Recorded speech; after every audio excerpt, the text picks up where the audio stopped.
I'm very deeply saddened by the incident, the accident that has happened. In fact, my heart is still very, very heavy with sorrow.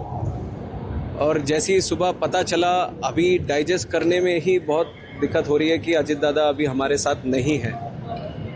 और अजित दादा के साथ 4 और लोग भी थे plane में, तो उन सारे परिवारों को अपने कॉन्डोलेंसेस देता हूँ। 2 पायलट थे, क्रू थे और पीएसओ भी थे उनके साथ। और अजित दादा से जैसे आपने बोला, हमारी भी काफ़ी मुलाकातें रही हैं पिछले 18 महीने जब से मैं मंत्री बना हूँ।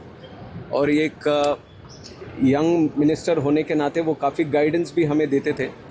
और काफ़ी बार महाराष्ट्र की चर्चा जब होती थी और मैं और मोहल भाई हम दोनों भी जब साथ में मिलते थे, तो काफ़ी अच्छी गाइडेंस, क्योंकि उनका जो एक्सपीरियंस रहा है पब्लिक सर्विस में, और ख़ास तौर पर जिस ग्रास रूट लेवल पे पब्लिक के साथ, खासकर गरीब लोगों के साथ जिस तरह वो खड़े रहे और उनके साथ जो उन्होंने काम किया, तो ये केवल हमारे लिए नहीं बल्कि पूरे महाराष्ट्र के लिए ये एक बहुत बड़ी लॉस है और इर्रिपेरेबल लॉस है, इर्रिप्लेसेबल लॉस भी है।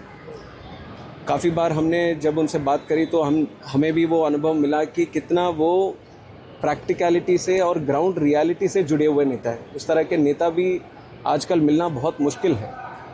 और महाराष्ट्र के लिए जिस तरह उन्होंने काम किया है वो हम सबके लिए आदर्शनीय रहेगा। और ख़ासकर अभी जो एक्सीडेंट जो हुआ है उसका जो इन्वेस्टिगेशन, उसको भी हमने शुरू कर दिया है। तुरंत डीजीसीए और एआईबी की टीम भी आई है।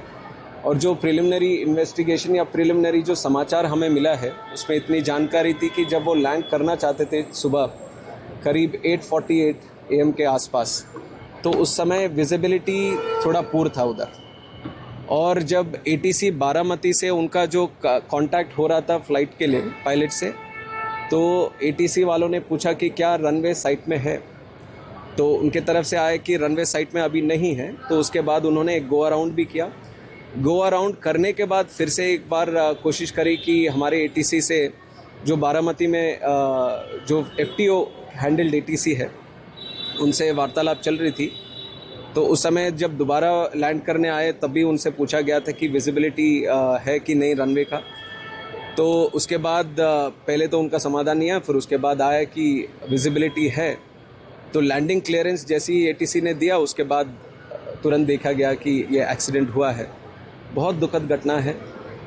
तो इसके ऊपर और जानकारी हमें मिलनी चाहिए। इन्वेस्टिगेशन पूरी तरह से ट्रांसपेरेंट और अकाउंटेबल वे में हम करेंगे। बट उससे पहले तो मैं इतना कहना चाहूँगा कि ये बात बोलना कि अजित दादा अब नहीं रहे, उसके लिए बहुत बहुत बहुत दुख होता है। और मैं उनके जो प्यार करने वाले लोग हैं, कार्यकर्ता हैं और उनके परिवार के लोग हैं, उन सबके प्रति कंडोलेंसेस व्यक्त करता हूँ। Like I said, from the preliminary investigation, it looks like the visibility seems to be the issue. So unless we do a thorough investigation, we can't properly tell what has been the exact incident.